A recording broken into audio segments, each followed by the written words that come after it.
Glórias a Deus, glórias a Jesus e glórias ao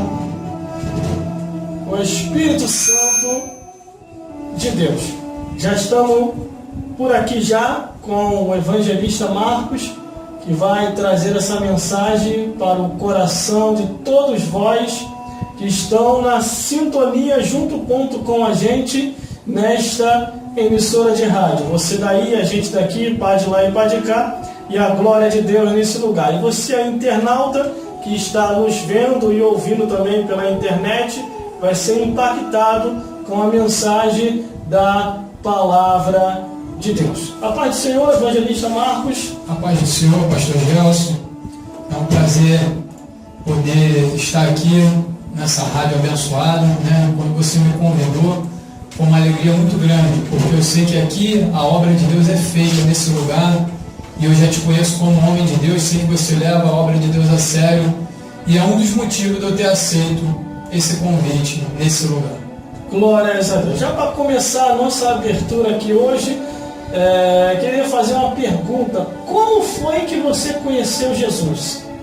Eu conheci Jesus em 1999, né, através da minha esposa, né, ela me levou para o Evangelho. Foi a minha esposa que me levou para o Evangelho e estou firme com Jesus até hoje. E qual foram os motivos principais, além da sua esposa, que fez você se firmar com Cristo? Eu me firmei com Cristo, irmão, assim, eu tenho o prazer de falar, só me lamento de não ter ido para Cristo antes, porque deixaria de ter feito tanta besteira na minha vida. Mas a minha vida física, ela não tinha aparentemente problema, mas quando eu ouvi o Evangelho, eu vi que havia um vazio dentro de mim, que eu era necessitado de Deus, que eu precisava de Deus. Eu não estava doente e nem passando por problema financeiro, nada desse tipo. Eu entendi, eu entrei na época na Catedral Presbiteriana Pentecostal aqui em Paciência, ouvi o Evangelho da boca do homem de Deus, pastor Joel de França, né? E aquilo impactou meu coração. Por isso que eu prezo muito a palavra de Deus. A palavra de Deus, ela sara, cura, ela liberta o pecador. Basta somente o homem deixar Deus trabalhar. E quando eu ouvi o Evangelho, eu entendi que eu era um miserável, um desgraçado, pobre, cego e nu, e necessitava de Cristo na minha vida. Segundo um relato que, de acordo com a mensagem que eu preguei aqui, sobre a Operação Lei Seca na igreja, eu fiz um breve comentário, uma entrevista contigo, e os internautas e os ouvintes dessa emissora de rádio vão ouvir de você mesmo. É verdade que você era um ex-alcoólico? Exatamente. Falei certo ou errado? Certo. Eu era alcoólatra, eu era um fumante, né? Você gostava de dar uma talagada. Uma talagada. Eu bebia muito. Uma goró, desde a idade. Muito. Desde a idade do meu filho que se encontra aqui, que graças a Deus eu tive a oportunidade de estar criando ele no Evangelho. Eu, com meus 14 anos de idade, eu tinha esse problema do alcoolismo da parte do meu pai, né? Quando eu digo que eu não tinha assim problema, eu falo em questão de enfermidade. Ainda não tinha enfermidade por causa da bebida, porque eu tinha começado a beber e eu me converti aos 21 para 22 anos, então a bebida ainda não tinha dado tempo de causar os males que causou meu pai. Inclusive o meu pai morreu por causa do alcoolismo. Então, qual é os sintomas finais que a bebida causa na vida de uma pessoa? São vários. Pode contar. A dissolução da família, né? A família fica destruída, a pessoa perde a moral, a pessoa perde a credibilidade, ela fica com problemas sérios de saúde, no fígado, nas juntas. Isso na medicina prova mesmo. Problema no sistema nervoso, começa a ver também ter convulsões quando a pessoa está com abstinência da bebida. E se eu não tivesse entregue a minha vida a Cristo nesse tempo, já teria até batido a conta. Aos meus 38 anos hoje, se você for botar na conta que eu comecei a beber com 14 anos, então já teria o quê? 24 anos de alcoolismo. né? 24, 14, 38, eu já teria ou morrido ou estaria bem debilitado, com certeza. Então, aos 14 anos de idade, o Zé Pilintra te convenceu que a bebida era um bom negócio. Através do meu pai. Era uma maldição que tinha dentro da minha família. E quando eu aceitei a Cristo como meu Salvador, como eu disse que eu aceitei o Evangelho, a transformação começou na minha vida primeiro. O meu irmão era viciado em cocaína, ele era viciado mesmo. Hoje é um homem de Deus, hoje ele é presbítero da Assembleia de Deus. Através de você, ele veio para Cristo. E exatamente, na minha casa eu fui o primeiro a me converter. E logo em seguida foi o meu irmão, a minha mãe e o meu pai, né? Só que o meu pai infelizmente não conseguiu se firmar. Ele se desviou, mas antes dele falecer, ele fez um concerto com Deus. Vamos dizer assim na nossa linguagem, Deus consertou ele e levou. Está ouvindo aí, ouvinte? Eu fiz essa pergunta a ele porque nós estivemos pregando aqui 2 temas de mensagem forte. Eu sei que muita gente não gostou, mas gostando ou não gostando, a gente tem que pregar, porque está escrito, está na Bíblia e... Entendeu? Você pode reparar que a bebida é tão diabólica, do diabo.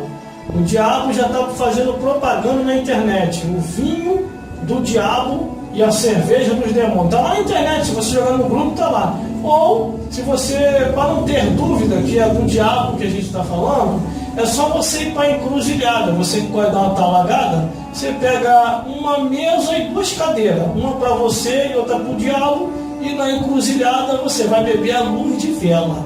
Você vai saborear com tira-gosto de frango e farofa. E você vai beber a luz de vela junto com o Satã.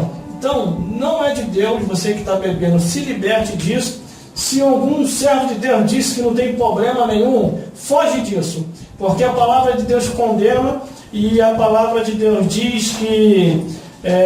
lá em 1 Coríntios, capítulo 5, do versículo 10 e 11, que os tais que cometem tais coisas não herdarão o reino dos céus. E após você vir para Jesus, muitas coisas boas lhe aconteceu, né?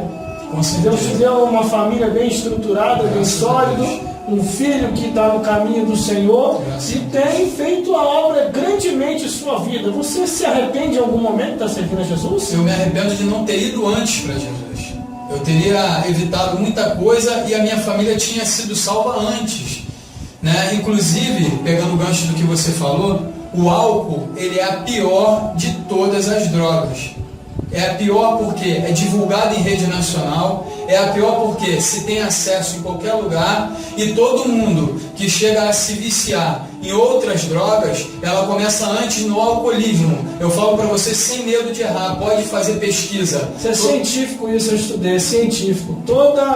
Todo tipo de droga que você adquire, tudo começa primeiro pela bebida. A bebida é a porta de entrada, segundo estudo científico e filosófico. A bebida é a porta de entrada para todo tipo de males e vício, inclusive a pedofilia. Isso é científico, isso. Científico. Entendeu? E entre outras coisas, se eu for detalhar aqui, você vai se escandalizar. Mas pesquise que você vai chegar nesse contexto. Pode continuar. E Deus é tão tremendo, pastor Gelson, que na própria Bíblia vem dizendo atos errôneos que aconteceram por causa da bebida. Por quê? Porque Deus ele não omite. Deus ele deixa tudo escrito, ele deixou tudo escrito para nós, para que nós viéssemos entender o que é certo, o que é errado, o que é bom aos olhos do Senhor e o que não é bom. Então nós temos muitos casos na Bíblia de pessoas que cometeram o erro de se embebedar e tiveram atos terríveis. Nós não vamos entrar em detalhes aqui, mas em Gênesis vem falando sobre as filhas de cobrado duramente por Deus. Exatamente. Muita gente pensa que Deus não cobrou, mas Deus cobrou duramente, principalmente o pessoal que estava embriagado pegando bichinho. Nem os bichinhos estavam perdoando. Verdade. Está lá em Levíticos. Os homens estavam se deitando até com os animais. Exato. Então devemos vigiar cada As dia. filhas de Ló embebedaram o pai, Pecaram gravemente, e foram 2 povos que surgiram desse pecado, 2 povos que se tornaram grandes inimigos de Deus. Se eu não me engano, são os Moabitas e os Amonitas, se eu não me engano, se não me falha a memória, que surgiram desse ato. Então, tudo por causa de quê? Da bebida, né? Do alcoolismo. Alguns falam, beber socialmente. Não existe beber socialmente. Como eu posso botar um pouco de veneno na minha boca se eu sei que aquilo, ou em poucas doses, ou em altas doses, vai trazer um mal para a minha vida, para a minha saúde, para a minha família, para o meu trabalho? Quer dizer, né, tem pessoas que perdem o trabalho por causa da bebida, que já não consegue mais, passa de manhã no botequim e já toma uma talagada, assim como você gosta de dizer, e chega no trabalho com bafo de gambá, né, com bafo de álcool. Eu não estou dizendo isso para recriminar ninguém que está ouvindo. Eu só estou dizendo aqui, nós estamos querendo dar ênfase que Jesus, ele pode te libertar do vício, para que você não venha aceitar ou tornar isso normal na sua vida. Mas o Senhor Jesus, ele pode entrar na sua vida e te libertar, assim como me libertou, e assim como libertou meu irmão, ele libertou pessoas ainda piores do que nós, pessoas que estavam mais enfiadas do que nós nos vícios, e Jesus libertou, e nós temos muitos relatos por aí, pastor. Então você ouviu aí esse breve testemunho. Eu fiz essa pergunta a ele justamente para ele testemunhar e mostrar para você que Jesus transforma e liberta quando você quer. Se você não quiser, ele não vai forçar a barra. Aí você segue, essa é a consequência dos seus atos. E tem mais alguma coisa para passar aí? Quer mandar um alô para alguém? Eu quero mandar um abraço, né, para minha esposa Fernanda, né, o meu filho Mateus, que está aqui me acompanhando, que eu tenho um prazer de estar andando com meu filho, né, criando ele nos caminhos do Senhor. Quer falar no microfone, né, também? Ele não quer não, o filho dele não quer falar, não tem vergonha. Está com vergonha, né? Mas amém, ele está aqui me acompanhando, e ele sempre me acompanha também quando ele pode nos trabalhos, assim, nas igrejas, né, onde nós vamos. Então, mandar um abraço também para minha igreja, Graça e Poder, pastor Marcelo, missionário, enfim, a todos que me apoiaram estar aqui, né, ao pastor Gelson, que me alegrou muito meu coração com esse convite, porque o meu intuito, irmãos, no Evangelho é pregar a palavra, é falar do amor de Cristo, é falar da palavra, porque sabemos que os dias estão maus e que Jesus está às portas. Então vamos lá, a mensagem da palavra de Deus. Fique ligado, ouvinte, porque vai vir uma palavra forte aí para todos vocês. Evangelista Marco, fica à vontade, pode descer a marreta no inferno e resgatar as almas em nome de Jesus. Pode pregar sem pena, você conta ao diabo, pode dar de barra de ferro no chifre dele até quebrar os dois lados. Glórias a Deus. Vamos lá então, fique ligado aí com a mensagem da palavra de Deus que vai ser pregado nesta hora.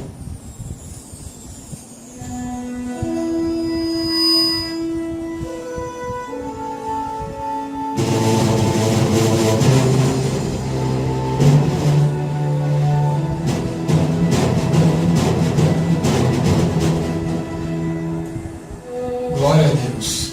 Mais uma vez, saúdo os irmãos, os amados ouvintes, com a paz do Senhor Jesus. É com muita alegria que estou aqui, a convite do pastor Gelson, que vem fazendo uma programação aqui todo sábado para os irmãos, né? Uma pregação. Ele vem sempre com uma palavra de renovo, uma palavra de exortação. Quero dizer aos irmãos, não se entristeça com palavra de exortação, porque a palavra do Senhor diz que Deus, ele repreende a quem ele ama. E se você teve a oportunidade de ouvir uma palavra de repreensão, algo que se enquadrou na sua vida, que você precisava consertar, tenha na sua cabeça, porque Deus te ama e te deu uma oportunidade, porque Ele não quer que nenhum homem se perca. A palavra do Senhor diz que a vontade do Senhor é que todos os homens se salvem e cheguem ao conhecimento da verdade.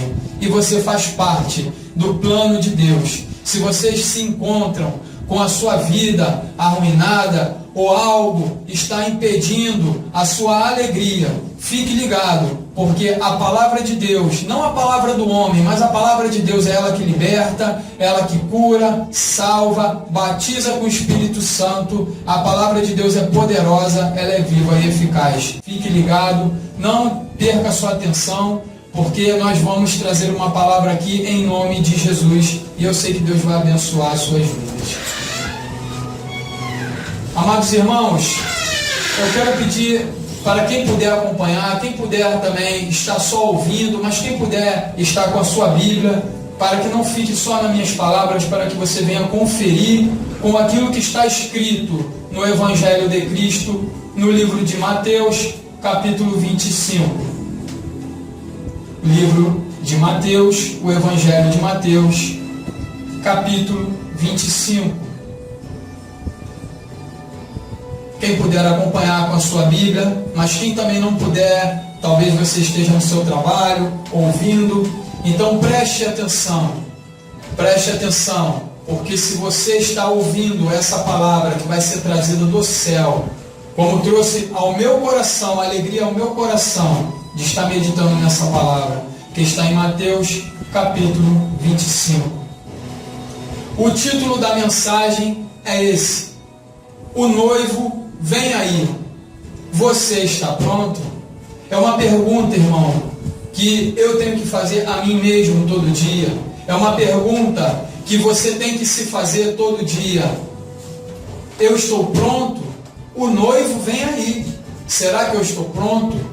Porque para analisar a nossa vida, ninguém melhor do que nós mesmos, irmão. Nós podemos analisar. Nós temos uma facilidade muito grande de analisar a vida dos outros, mas para analisar a nossa vida, ninguém melhor do que nós mesmos.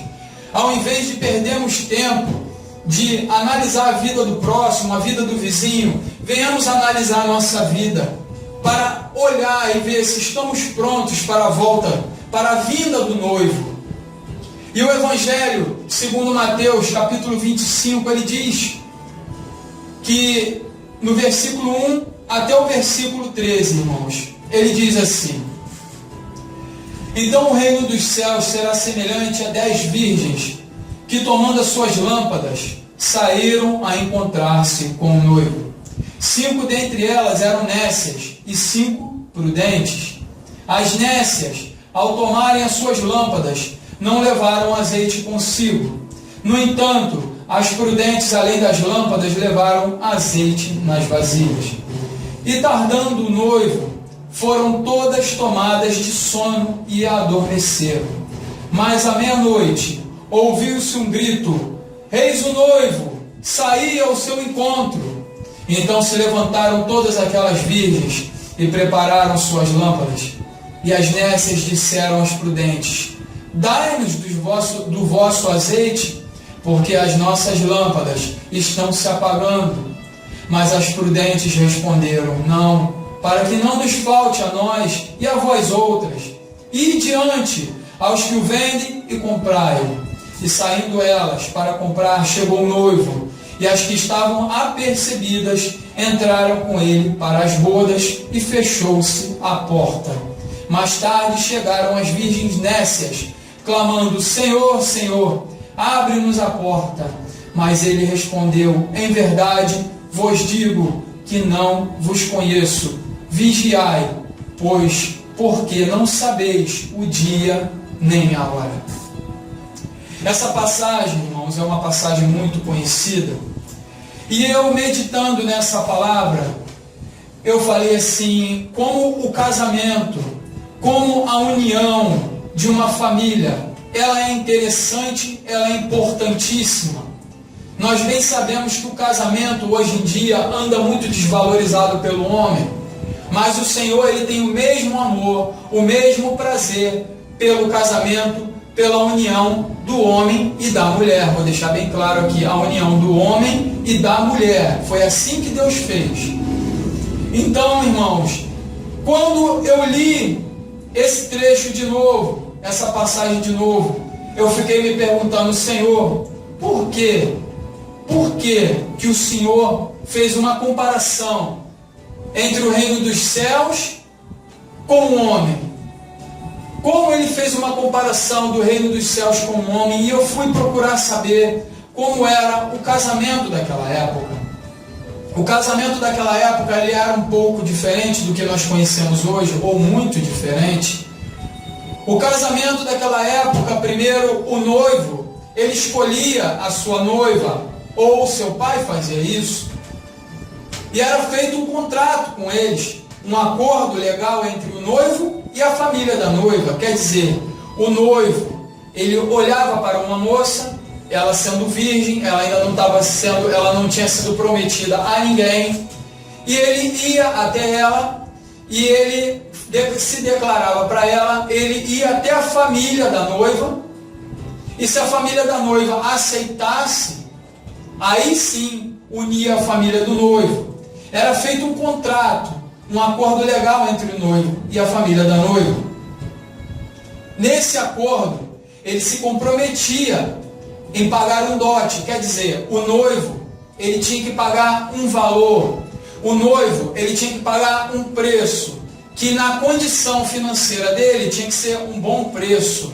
Claro que não era feito um acordo numa condição que ele não podia pagar, era feito um acordo na condição que ele podia pagar, mas não qualquer valor, um valor considerável para ele, quer dizer, era feito um sacrifício, o noivo tinha que fazer um sacrifício para poder pagar aquele dote, fazendo assim, ele demonstrando o amor que ele tinha pelaquela mulher, pelaquela moça a qual ele queria se casar.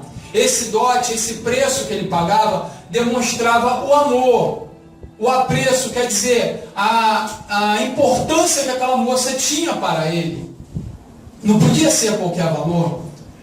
Assim que o acordo era aceito pela família da noiva, o noivo fazia um breve discurso prometendo à sua noiva que ele iria voltar para buscar. Então eu comecei a entender, eu fui estudar sobre isso um pouco, sobre o casamento judaico da época. No casamento nosso ocidental, a noiva deixa o noivo esperando no altar, esse é o nosso costume. Lá é o contrário, a noiva, ela primeiro era feito um acordo entre a família da noiva aceitava, então assim ela ficava aguardando, quer dizer, ela tinha que ter um cuidado de aguardar, de se cuidar, de permanecer limpa, de permanecer pura, para a volta do seu noivo que tinha prometido que ia buscá-lo. O noivo, ele iria preparar um lugar para que eles pudessem viver. E isso é parecido com nossos tempos de hoje. O noivo, o homem principalmente, ele tem o cuidado de arrumar uma casa, ou de alugar uma casa, ou de comprar uma casa, para que eles possam viver junto, para que eles possam constituir uma família. Nisso era parecido. O noivo, ele tinha naquela época a obrigação de preparar um lugar para que eles pudessem morar, para que eles pudessem viver e assim formar uma família. Pela tradição judaica, a noiva teria que ter sempre uma lâmpada pronta e azeite reserva, para caso do noivo vir à noite. Quer dizer, o noivo ele não avisava o dia, o noivo ele não dizia nem o dia e nem a hora que ele iria vir. E aí eu comecei a entender por que Jesus ele fez essa ilustração, falando que o reino de Deus é semelhante a 10 virgens. Claro que as 10 virgens aqui dessa parábola, elas representam toda a igreja na face da terra, quer dizer, cada servo de Deus sobre a face da terra, porque o casamento judaico ele era feito com uma mulher de cada vez. No caso aqui, no capítulo 25, vem falando de 10 virgens, então vem falando de 10 noivos. E assim representando o noivo como Cristo, que bem sabemos. As virgens, uma dessas virgens, representa hoje, meu irmão, eu e você. E assim como eu falei no princípio, o noivo, ele olhou para nós, assim como o noivo da época, ele olhava para a noiva, ele olhava para uma mulher e fazia-se um contrato. Ele olhava para ela. Assim Cristo olhou para nós. E quem aceitou a Cristo, ele aceitou o acordo de casamento. Quer dizer, eu e você somos noiva do Senhor. Nós aceitamos o contrato. E aquele preço que era pago pelo noivo, era pago à família da noiva, para que ele pudesse demonstrar a importância. Esse preço foi na cruz do Calvário. Cristo, ele pagou o preço por nós, para que nós pudéssemos ser noiva, para que nós pudéssemos fazer parte desse casamento, para que essa aliança fosse feita. Essa importância que era paga naquela época, que não podia ser um valor qualquer, e a palavra de Deus vem dizendo que Cristo pagou um alto preço, preço de cruz. Ele pagou lá na cruz do Calvário, para que pudéssemos hoje ter um relacionamento com Ele, assim, de uma noiva com um noivo, quer dizer, um relacionamento puro, um relacionamento santo com Ele. Então esse preço já foi pago lá na cruz do Calvário. O acordo que havia de ser feito já foi feito. O pacto já foi feito. E aqui a moça tinha a oportunidade de escolher se casar ou não se casar. E assim como hoje, quantas pessoas ainda não aceitaram a Cristo como Salvador?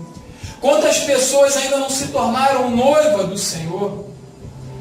Esse pacto ele foi feito para todos. Note que a parábola é das 10 virgens, são das 10 virgens. Nenhuma delas ficou de fora do acordo. Mas aí é que vem o interessante. Vem a importância da vigilância. A palavra vem nos dizendo que 5 eram loucas e 5 eram sábias. As sábias, as prudentes, elas ficaram apercebidas.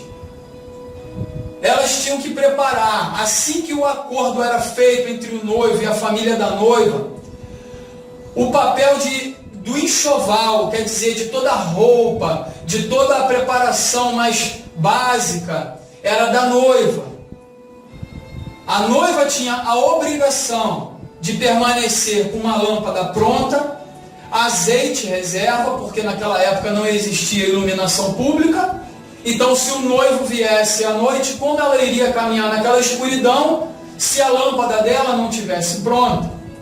Se o azeite não tivesse reserva, pois na hora que ela acendesse a lâmpada, a caminhada poderia demorar, o azeite ia acabar e ela ficar nas trevas, quer dizer, ela iria ficar na escuridão.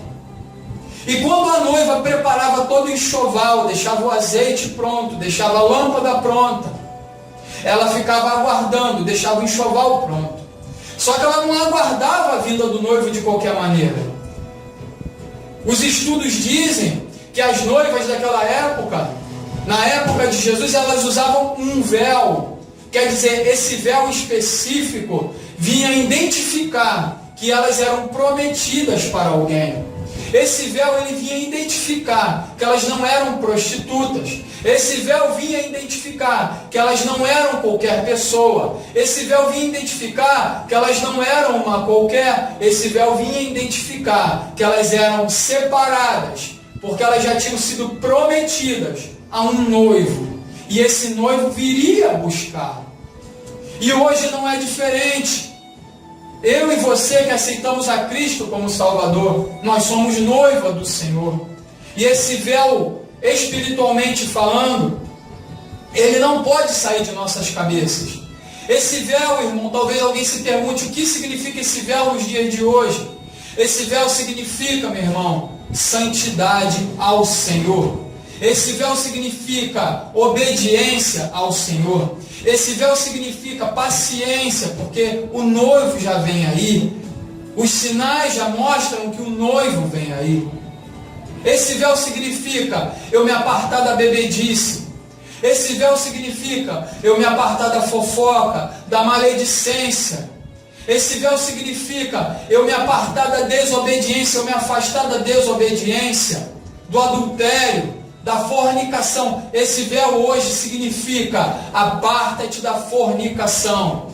Quantos casais dentro da igreja hoje, esperando o casamento, já num ato de fornicação, quer dizer, tendo atos sexuais ilícitos antes do casamento?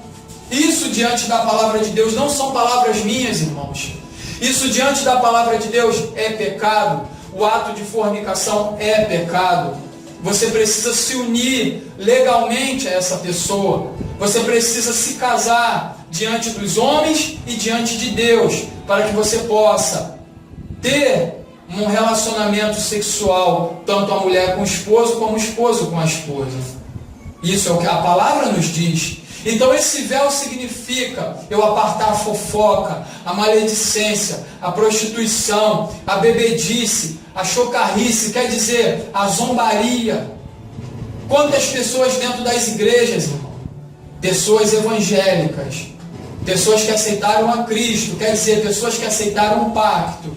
Então, em outras palavras, quantas noivas do Senhor estão retirando o véu de sobre a cabeça? trocando o véu por prazeres mundanos, trocando o véu por prazeres momentâneos. A palavra de Deus diz, irmãos, que há caminhos para o homem que parecem bons, mas o seu final é de morte. Então que nós venhamos vigiar com o véu que está sobre a nossa cabeça. Vamos permanecer na santidade, vamos permanecer na obediência do Senhor. Deus tem tanta coisa para fazer na minha e na sua vida, irmãos. Basta tão somente nós permanecermos na obediência, na torre de vigilância. Porque o diabo no passado, ele usava a estratégia de massacrar a igreja do Senhor. Ainda existem lugares que os irmãos são perseguidos e há perseguição de morte. Mas a maioria dos lugares, irmãos, no mundo, o evangelho é permitido se pregar. E Satanás tem mudado a estratégia de uns anos para cá.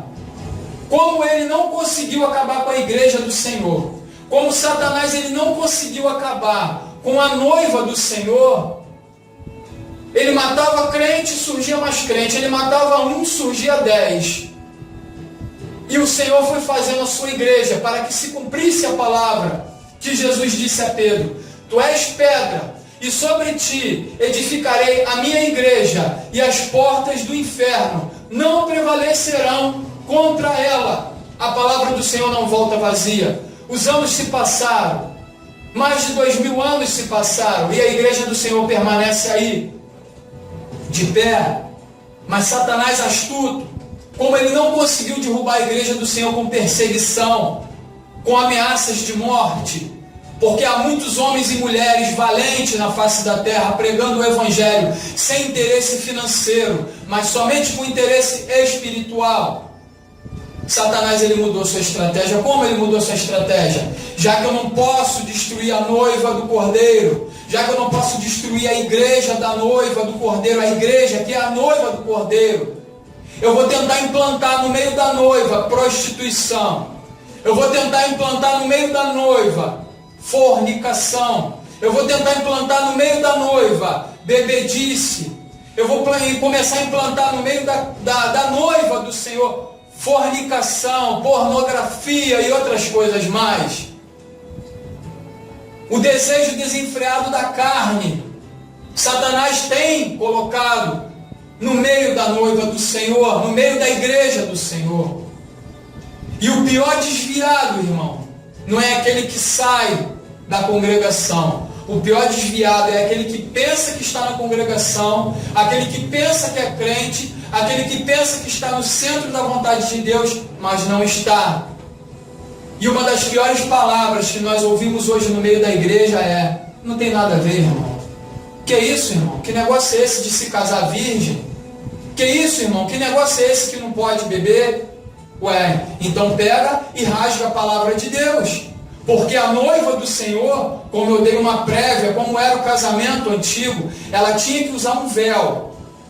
Até que o seu noivo viesse. Quando o noivo viesse buscar a sua noiva, aí ela poderia retirar o véu, porque ela já estava unida àquele homem que tinha prometido voltar. Aquele homem, aquele noivo, ele representa o nosso Senhor Jesus. E em breve ele vai voltar. E quanto a noiva tirando o véu antes do casamento, quanto a noiva tirando o véu antes da núpcia, antes das bodas do Cordeiro. Então eu e você que somos noiva do Senhor, eu faço um apelo, irmãos. Eu faço um apelo a você que está ao alcance dessa rádio, que está ouvindo essa mensagem. Não é o homem que está falando aqui, mas o próprio Deus, porque eu não estou lendo outra coisa a não ser a palavra do Senhor. Eu não estou falando aqui de ponto da carochinha. Fornicação é pecado. Adultério ainda é pecado. Ter duas mulheres, ter dois homens ainda é pecado. A bebedice é pecado. A fofoca é pecado. Aquele que semeia contenda entre irmãos é pecado e abominação diante do Senhor. Leia Provérbios capítulo 6 que você vai ver. Provérbios capítulo 6 diz que 6 coisas o Senhor odeia e a 7ª o Senhor abomina. E a que o Senhor abomina é aquele que semeia contenda entre irmãos. É pecado. O disse-me-disse dentro da igreja. Sabe, pastor, o que falaram do Senhor? Irmão, tu sabe o que fulano falou de você? Irmão, isso é uma praga que está invadindo nossas igrejas. E nós, como homens e mulheres de Deus, temos que dar um basta nisso. Nós não podemos aceitar isso na nossa vida. Nós não podemos aceitar isso na nossa congregação. Nós temos que continuar com o véu sobre a nossa cabeça. Nós precisamos estar como as noivas ficavam, com um véu sobre a cabeça, a lâmpada preparada, o azeite extra preparado, porque a qualquer momento a comitiva do noivo vai gritar: eis o noivo, a trombeta vai tocar. Aí não dá tempo de arrumar nada, irmão, porque a palavra de Deus diz que vai ser num piscar de olhos. Não vai dar tempo para arrumar a vida, não vai dar tempo para arrumar a casa, não vai dar tempo para se arrumar, não vai dar tempo para fazer nada. É tão somente, meu irmão, o noivo vem aí. Jesus voltou. E onde que estava a lâmpada? A lâmpada estava apagada. E o azeite? A botija estava vazia, não tinha mais azeite. E o véu? O véu já caiu pelo caminho, a santidade caiu pelo caminho. Porque a noiva do Cordeiro, ela precisa estar pronta para a volta do noivo. E para completar, irmãos, eu separei alguns textos na palavra de Deus, que daqui a pouco eu vou estar comentando. Como eu disse, irmão, se você se encontra desviado, se você se encontra afastado dos caminhos do Senhor, hoje é dia de renovar a sua aliança. Hoje é dia de você colocar o véu sobre a cabeça de novo. Hoje é dia de você reatar a aliança, o contrato que foi feito lá na cruz do Calvário. Porque o preço por mim e por você já foi pago. Só que eu e você como noiva, nós precisamos aceitar o contrato. O aceitar o contrato é comigo e contigo. Jesus não vai obrigar ninguém a nada. Jesus não vai obrigar você a ter santidade. Jesus não vai obrigar você a aceitar Ele. O convite é feito. O contrato está sobre a sua face. Agora você assinar o contrato, aceitar os termos do Senhor, é comigo e com você. Então se você se encontra afastado, desviado, não perca a sua atenção, porque Deus ainda vai falar muito mais ao seu coração nessa noite. E a minha intenção aqui, irmãos, é que você venha ouvir, entender, guardar e colocar em prática a palavra de Deus. Porque Jesus disse: a minha mãe, os meus irmãos, são todos aqueles que ouvem e praticam as palavras do meu Pai. Não basta somente ser ouvinte, nós temos que ser praticantes da palavra do Senhor. Se nós não formos praticantes da palavra do Senhor, estamos somente pulindo o banco na igreja. Se tão somente eu vou aos cultos, escuto o pastor pregar, escuto a missionária pregar, mas eu não coloco a palavra de Deus em prática na minha vida, eu estou somente fazendo número dentro da igreja. Eu preciso, se você se encontra com uma dificuldade, algum pecado, no final dessa pregação, com a permissão do pastor Gelson, eu vou fazer uma oração pela sua vida. Eu vou orar pela sua vida, eu vou interceder pela sua vida aqui na rádio. Se você se encontra preso a algum vício, a algo que você ainda não está conseguindo se libertar, é necessário que haja um querer no seu coração. E se você quer se libertar, porque eu consegui se libertar, é totalmente de querer. Porque tem muita gente que não quer se libertar. Acha que está boa a vida do jeito que está. Só que a decisão de se libertar, ela vem de mim e de você. Assim como um dia eu ouvi o Evangelho e fui liberto pelo sangue lá da cruz, porque eu queria ser liberto, mas eu não conseguia. Por mim mesmo eu não conseguia, mas Jesus me libertou. Glória a Deus, aleluia por isso. Louvado seja o nome do Senhor, que se faz presente aqui nesse lugar. Então, como eu ia dizendo, irmãos, a noiva ela ficava esperando com um enxoval. A noiva ela ficava esperando com o véu sobre a cabeça, com a lâmpada pronta para acender, com azeite na botija. E nós vamos ver que no versículo 7, então se levantaram todas aquelas virgens e pegaram as suas lâmpadas. Porque no versículo 6 diz assim: mas à meia-noite ouviu-se um grito: Eis o noivo, saía ao seu encontro. Aí no versículo 7 diz: então elas se levantaram, todas aquelas virgens, e prepararam as suas lâmpadas. Quer dizer, as lâmpadas já estavam lá, era só acender. Quando fala prepararam as suas lâmpadas, elas acenderam as lâmpadas. No versículo 8 diz assim: e as nécias disseram aos prudentes: dai-nos do vosso azeite, porque as nossas lâmpadas estão se apagando. O que quer dizer, irmãos? O noivo chegou numa hora que elas não esperavam. Mas as prudentes, elas tinham a lâmpada pronta, elas tinham azeite em reserva. Como aquela caminhada iria demorar, como aquilo iria demorar um pouco, a lâmpada delas foram se apagando, porque o azeite foi se acabando. As prudentes colocaram mais azeite dentro das lâmpadas, e a chama permaneceu acesa. Mas as loucas, as nécias, elas começaram a ficar com suas lâmpadas apagadas. O caminho era escuro. Como eu disse, não existia iluminação pública. Então as pessoas precisavam de suas lâmpadas para poderem caminhar no meio da escuridão. E as 5 loucas, elas começaram a perder a visão, porque a luz foi se apagando. E elas clamaram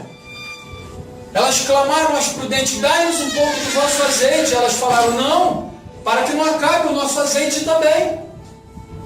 Aqui está dizendo, irmão, bem claro, o azeite, ele é o Espírito Santo sobre a minha vida e sobre a tua vida. Não dá para negociar o Espírito Santo. As loucas queriam negociar, queriam um pouquinho. Quer dizer, irmão, ninguém vai subir agarrado na canela de ninguém. Quando Jesus voltar, não vai dar para agarrar na canela de ninguém. Não vai dar tempo de pedir azeite para ninguém. Você tem que ter o teu próprio azeite. E elas disseram: ide até aqueles que vendem. Aqui está dizendo, não no sentido comercial, não no sentido financeiro, mas aquele que te dá o azeite.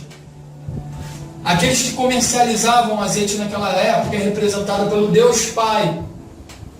Hoje você pode chegar ao Deus Pai e falar: Senhor, aumenta o meu azeite, a minha lâmpada está apagando, Jesus está voltando a qualquer momento, e eu sou noiva tua. Se você se encontra sem azeite nessa noite, clama ao Senhor, conserta a tua vida, porque botija furada o azeite não para.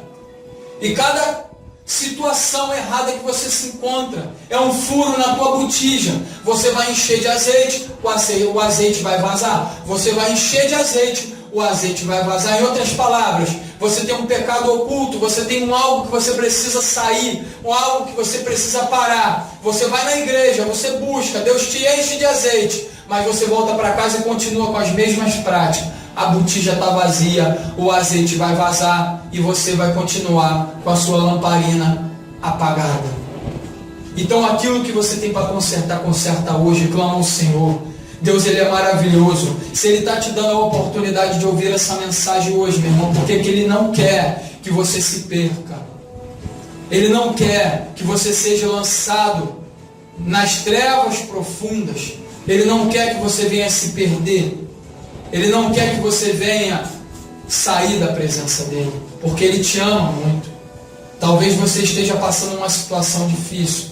Não vai sendo se desviando, não vai ser você se desviar dos caminhos do Senhor que vai melhorar a sua vida. É o contrário.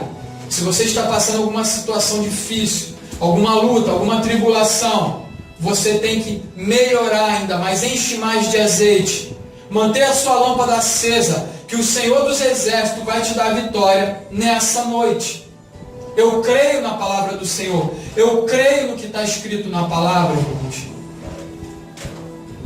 Então, se você se encontra caído, se você se encontra enfraquecido, se você se encontra preso a algum pecado, o meu conselho hoje, melhor dizendo, o conselho da parte de Deus hoje, está no versículo 13 do capítulo 25.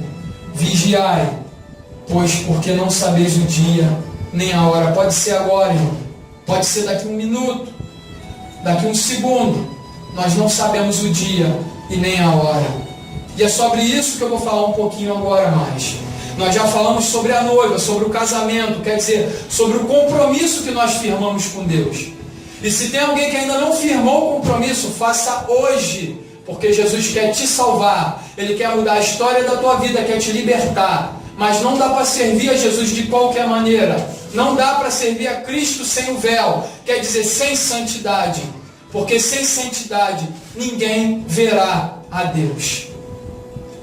Quem puder abrir suas Bíblias em Lucas capítulo 21, Lucas capítulo 21, verso 7 até o verso 11. Nós já falamos sobre o compromisso, sobre o casamento, sobre a aliança com Deus. E no versículo 13 diz: vigiai, porque não sabem o dia nem a hora. Mas Jesus, como Ele é amoroso, como Ele se preocupa, como Ele nos ama tanto, Ele deixou sinais para que nós pudéssemos saber quando estaria próximo da sua vinda. Não vai dizer dia nem hora, mas nós vamos saber que a vinda do Senhor está próxima. Lucas capítulo 21, verso 7 diz assim: perguntaram-lhe, quer dizer, os seus discípulos: mestre, quando sucederá isto? E que sinal haverá de quando estas coisas estiverem para se cumprir? Jesus respondeu: vede que não sejais enganados, porque muitos virão em meu nome, dizendo: sou eu, e também chegou a hora. Não os sigais. Quando ouvires falar de guerras e revoluções, não vos assusteis, pois é necessário que primeiro aconteçam estas coisas, mas o fim não será logo.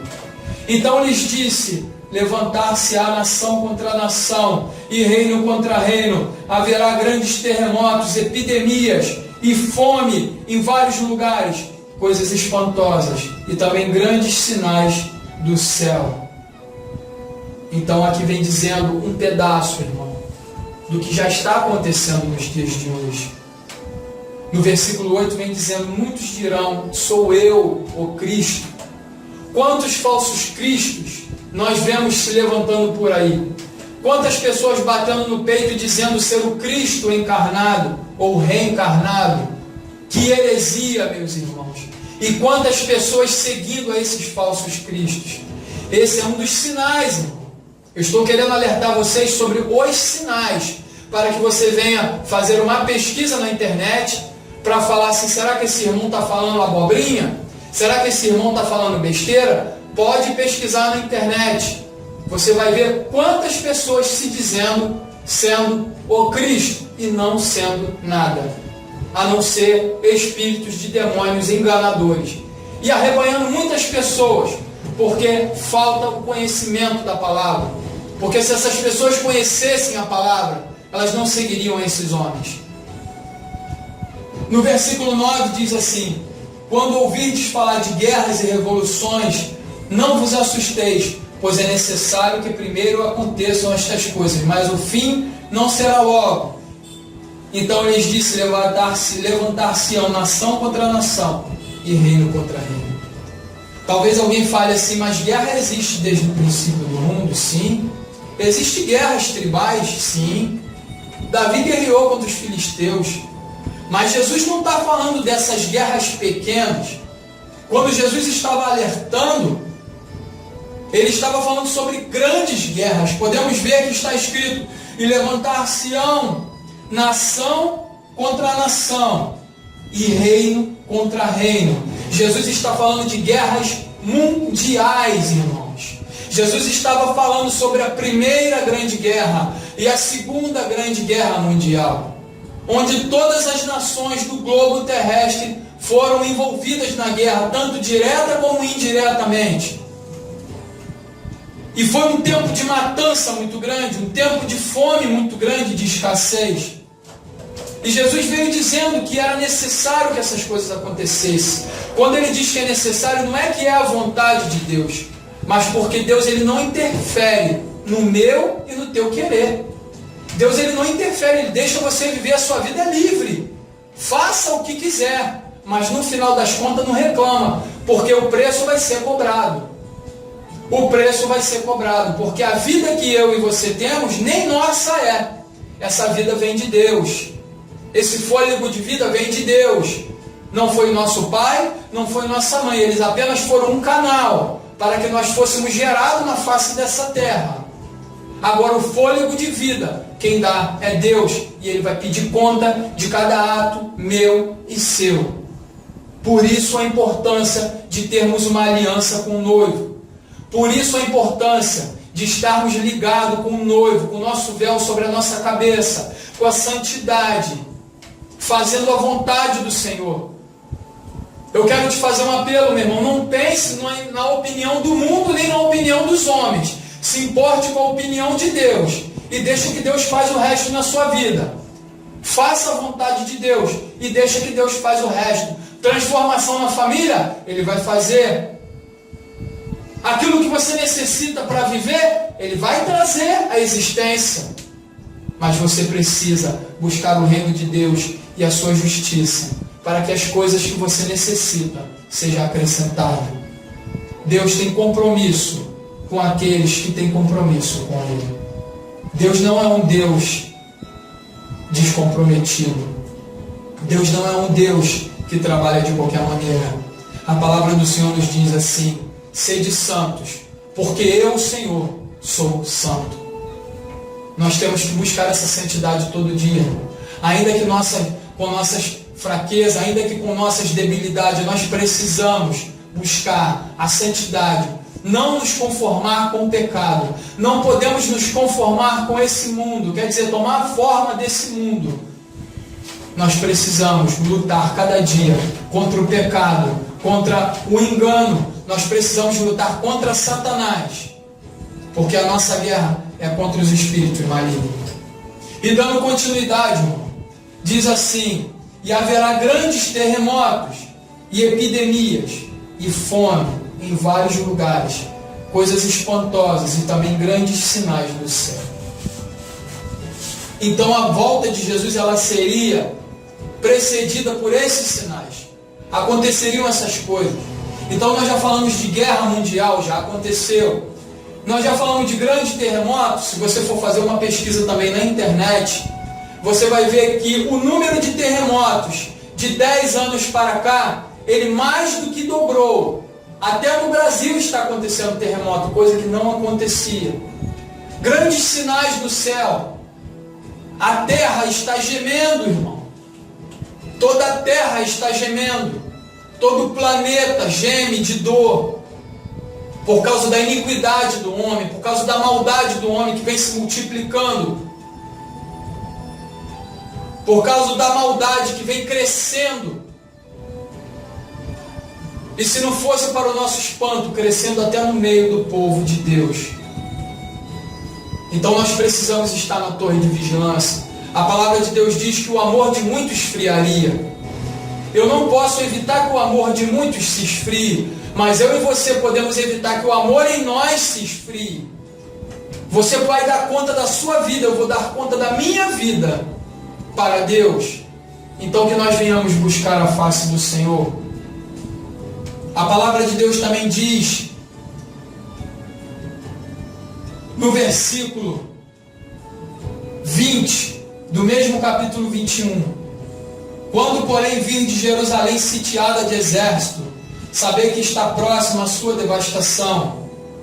Então os que estiverem na Judéia fujam para os montes, e os que se encontrarem dentro da cidade, retire-se, e os que estiverem nos campos não entrem nela. Porque estes dias são de vingança, para se cumprir tudo que está escrito.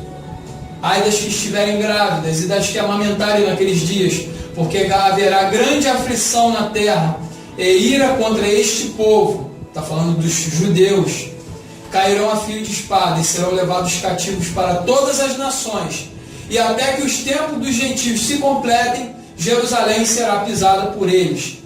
Outra profecia que já se cumpriu.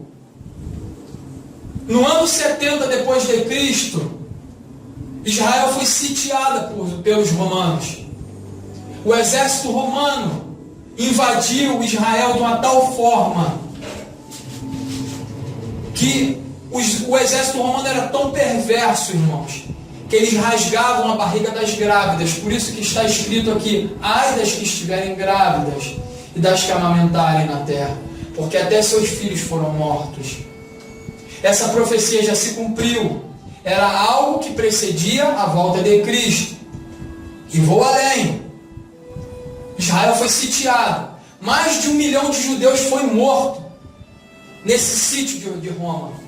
Mais de 1 milhão de judeus foi assassinado. E os judeus foram espalhados por toda a face da terra. Até antes da Segunda Guerra Mundial, Israel era pisada pelos gentios, quer dizer, era pisada por um povo que não era judeu. No fim da Segunda Guerra, depois que os judeus nos campos de concentração foram libertos, houve alguns anos depois um decreto para que Israel se tornasse nação de novo. E o tempo dos gentios, eles se completaram.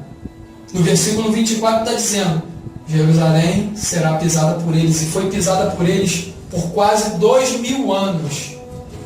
Por quase 2000 anos Israel, quer dizer, os judeus não podiam voltar para a sua terra. Mas era uma profecia que se cumpriu sobre a volta de Cristo. Nós estamos falando aqui sobre a volta de Cristo, sobre o princípio de dores. E muitos caíram à espada. E depois da Segunda Guerra, os judeus eles se reuniram.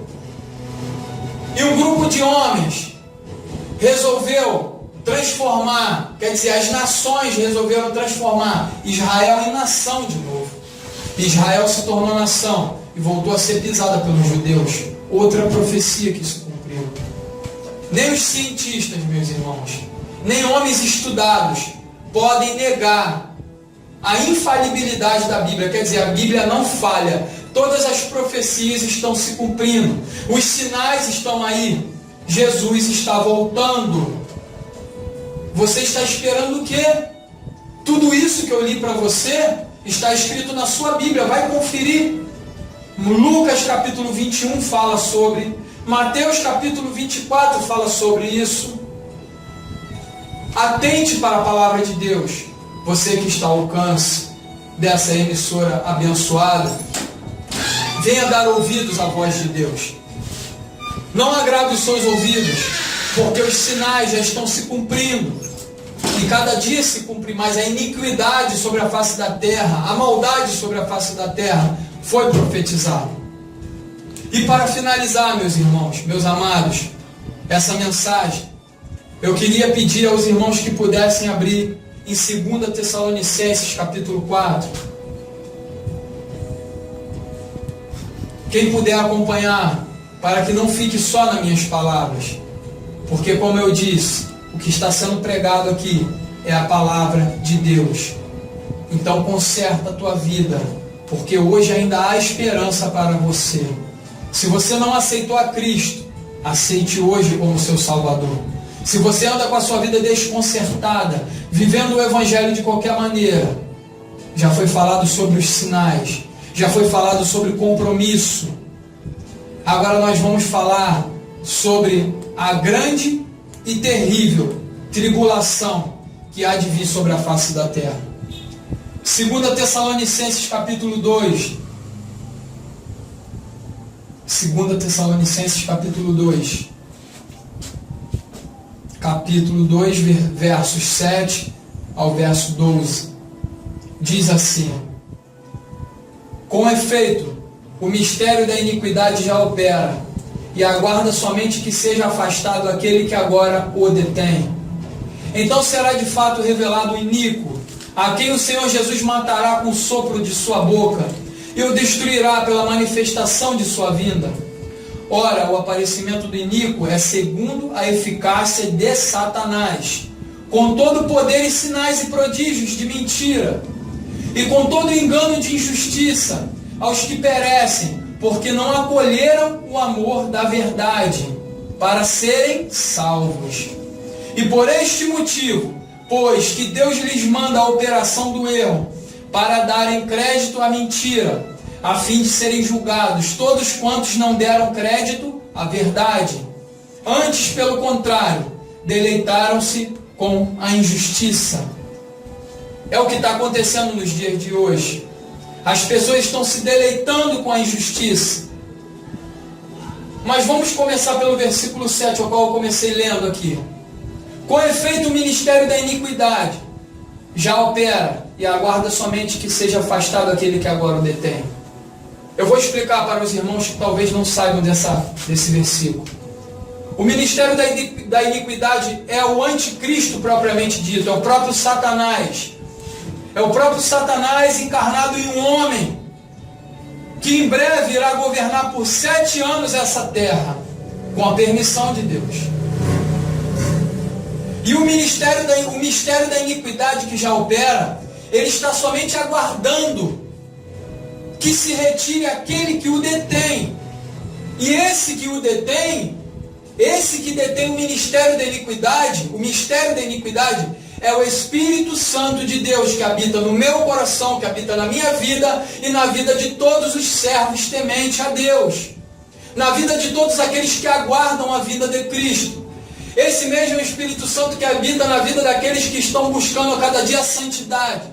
Esse Espírito Santo que a cada dia está habitando mais e mais em corações que estão se convertendo ao Senhor Jesus e estão vivendo uma vida de santidade, ou procuram viver uma vida de santidade, se esforçam para fugir do erro, se esforçam para fugir de tudo aquilo que o mundo diz que é certo, mas para Deus é errado, como eu já disse no começo da pregação.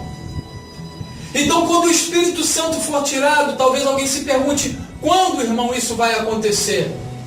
Quando Jesus voltar e arrebatar a sua igreja, o Espírito Santo vai ser retirado juntamente com os santos do Senhor. E nós vamos ser levados para os ares, para celebrar a grande boda do Cordeiro. E lá nós reinaremos com o Senhor para todo sempre. Glória a Deus e aleluia. Louvado seja o nome do Senhor. Quando o Espírito Santo ele for tirado, quer dizer, o arrebatamento acontecer, o Espírito Santo vai ser retirado da face da terra. E aí o mistério da iniquidade, que o anticristo vai poder se revelar como ele é, porque Deus ainda o detém, porque a vontade dele era se manifestar hoje, agora. Mas o Espírito Santo, através da minha e da sua vida, tem detido o mistério da iniquidade na face da terra, com orações, com súplicas, vivendo uma vida de santidade, pregando o Evangelho de Cristo para alcançar as vidas que ainda estão perdidas? Ou você acha que você foi chamado para ficar polindo o banco?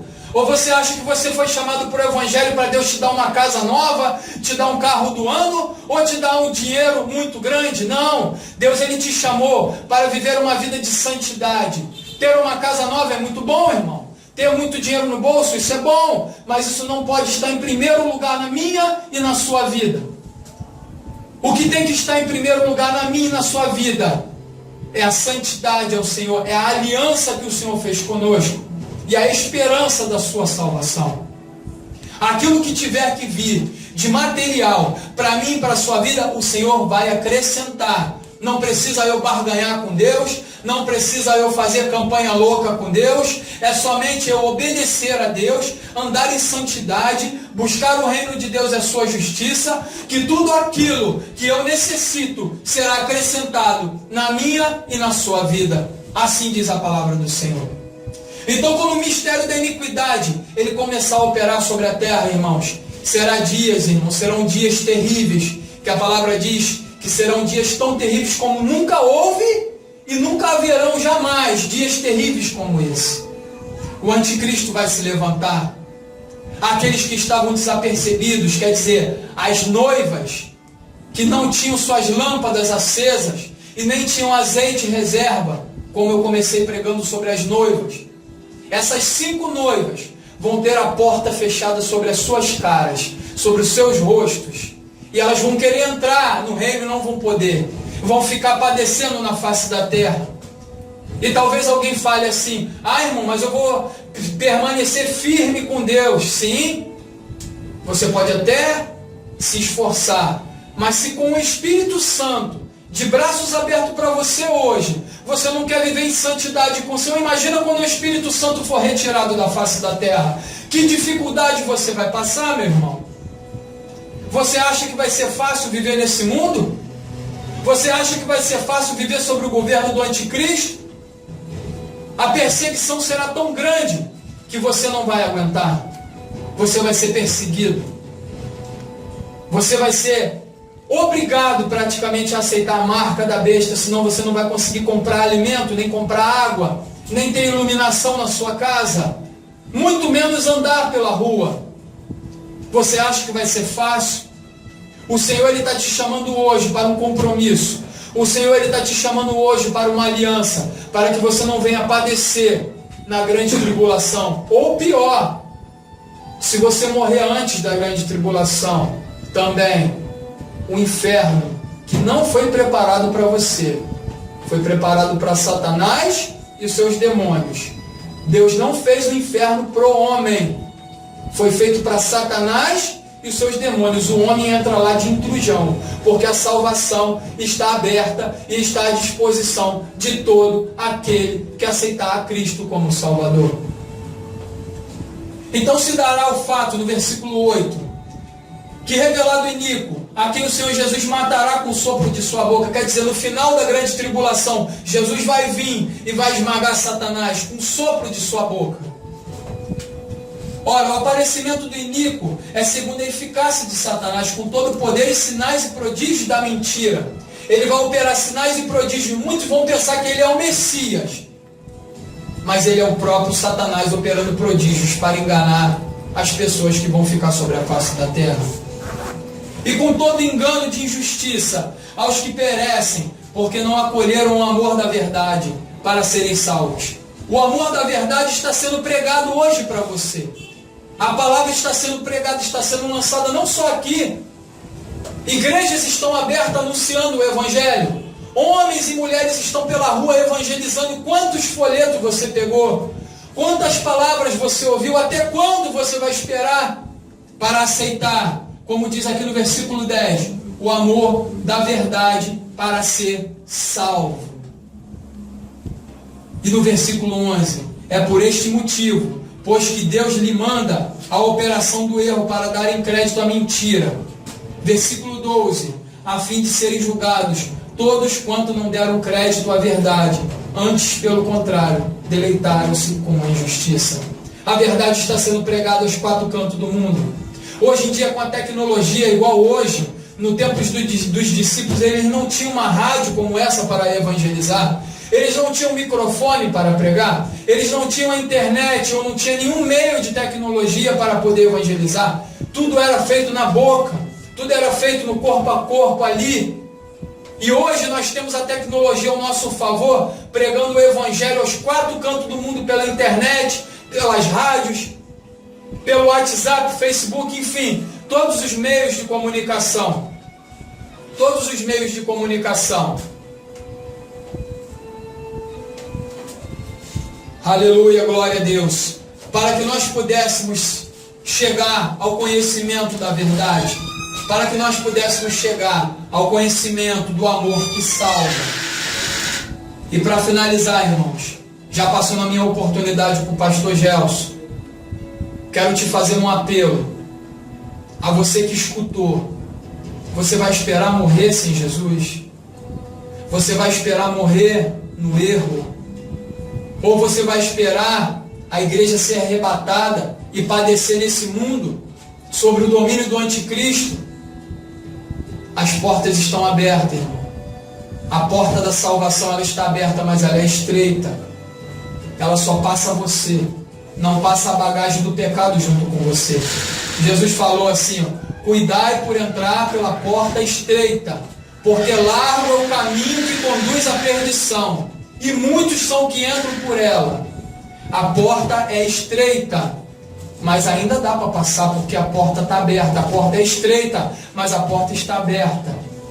Então você que se encontra hoje ao alcance dessa rádio, ouviu essa mensagem e deu crédito à palavra de Deus, porque tudo que eu disse aqui está escrito na Santa Escritura do Senhor.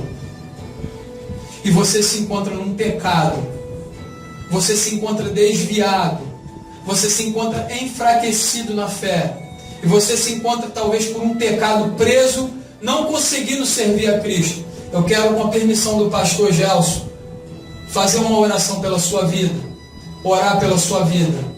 Então que você feche os seus olhos nesse momento e que você venha pensar naquilo que te prende, no pecado que te prende ou no vício que te prende, e venha colocar isso diante de Deus hoje. Você que se encontra fraco, que você venha pensar em Deus hoje e pedir um renovo através dessa oração. E que você que ainda não aceitou a Cristo, que você venha se decidir com Cristo, e você venha procurar uma igreja que prega a palavra de Deus, para que você venha congregar e servir a Cristo numa congregação. Então você que crê na palavra de Deus, crê no que foi falado aqui, feche os seus olhos e nós vamos orar em nome de Jesus, interceder pela sua vida. Maravilhoso Deus, Deus poderoso, Deus tremendo, Deus, oh Deus de vitória, Tu se encontra aqui nesse lugar. Deus, eu quero te pedir, Senhor, pelas vidas que escutaram e deram créditos à Tua palavra, Senhor. Eu quero te pedir, ó Deus, nessa noite, que o Senhor venha enviar um anjo, Senhor, na casa de cada um que se encontra ligado contigo através dessa emissora, Senhor. Aquele que se encontra fraco, Senhor. Aquele que se encontra, Senhor Deus, sem ânimo para caminhar, Senhor. Aconteceu algo na sua vida e essa pessoa se entristeceu. Eu quero te pedir, Senhor, que o Teu Espírito Santo venha visitar essa pessoa nesse momento e venha fortalecer, Pai querido, essas vidas, Senhor. Venha trazer, Pai querido, ânimo, renovo, um renovo espiritual para que elas possam caminhar, porque os dias são maus, Senhor. Faça entender, Senhor, que sem busca, sem santidade, ó meu Deus, sem obediência ao Senhor, nós não vamos chegar a lugar nenhum no mundo espiritual. Senhor, venha fazer, Pai querido, uma varredura na casa dessa pessoa, Senhor. Ó meu Deus, se encontra alguém, Pai querido, viciado, preso em algum vício, preso em algum pecado, que o Senhor venha libertar, Senhor. Que o Senhor venha trazer libertação e tudo seja para a Tua honra e a Tua glória, porque somos apenas instrumento nas Tuas mãos. Sem Ti nada podemos fazer, então entra, Pai querido, vai jogando por terra, Pai querido. Ó meu Deus, se há algum espírito maligno na casa de alguém, Senhor, vai jogando por terra, Deus, em nome de Jesus, vai descendo fogo na casa de cada um, Senhor. Que haja libertação, cura, salvação nessa noite, Senhor, e que as pessoas venham, Pai querido, andar, Pai querido, de glória em glória, de vitória em vitória, como noivas, Senhor, santas ao Senhor, com o véu da santidade sobre as suas cabeças, Senhor. Ó meu Deus, vivendo uma vida diante do Senhor e fazendo aquilo, Pai, para o qual elas foram chamadas. Deus vai trazendo libertação, Pai querido, para aquele Teu servo, Pai, que se encontra em algum pecado, aquele que se encontra em algum pecado, mergulhado em algum pecado, e ele está desejoso no seu coração nessa noite de se libertar. Deus, em nome de Jesus, vai libertando o Teu servo, ajuda ele a vencer essa dificuldade, ajuda ele, ajuda ela, Senhor, nessa noite a se libertar, Senhor, dessa dificuldade, e que ela possa andar, que ele possa andar como vencedor, como príncipe do Senhor nessa terra. Ó Deus, levanta Teus filhos nessa noite, que haja libertação, cura, Senhor. Ó Deus, toma aquele também que ouviu a mensagem, que ainda não se decidiu contigo, que ainda não Te aceitou como Salvador, mas que está aceitando nessa noite, se decidiu nessa noite Te aceitar como único e suficiente Salvador. Guarda essa vida, Senhor. Dirige ele para uma congregação, para uma igreja séria, Senhor. Dirige, Senhor, essa pessoa para uma igreja que prega a Tua palavra, que prega o Teu evangelho com fidelidade, com obediência, Senhor. Ó Deus, vai entrando com providência na vida de cada um. Eu entrego cada ouvinte dessa rádio, eu entrego, meu Deus, em nome de Jesus, o dono dessa rádio, Senhor, aqueles que estão na administração dessa rádio, continua prosperando esse lugar. Joga por terra toda a retaliação do inferno contra esse lugar. Deus, em nome de Jesus, toma o pastor Gelson, Pai querido, o Teu servo, Pai querido, que me convidou para estar nessa noite aqui. Com muita alegria, Pai querido, eu me encontro aqui, Senhor, porque eu sinto que estou fazendo a Tua vontade, Pai, através do Teu servo, Pai. Eu te peço, abençoe, Senhor. Continua, Pai querido, levantando o Teu servo a cada dia como Tu já tem levantado. Continua usando como Tu já tem usado na face dessa terra. Vai, Pai querido, a cada dia, acrescentando coragem, ousadia, intrepidez no Teu Espírito sobre o Teu servo. Ó, meu Deus, toma toda essa comunidade, Pai querido, toma todo o Rio de Janeiro, Senhor, nas Tuas mãos, e que haja uma revolução espiritual. Levanta os Teus filhos nesse lugar, para que a Tua obra seja feita, em nome de Jesus. Assim nós te oramos e te agradecemos por tudo, em nome de Jesus. Amém, amém, e assim seja, conforme a vontade de Deus. E eu já agradeço a minha oportunidade ao pastor Gelson. Passo o microfone com muita alegria a esse homem de Deus que tem feito a obra de Deus nesse lugar, em nome de Jesus. Um grande abraço a todos e que Deus abençoe a cada um, em nome de Jesus.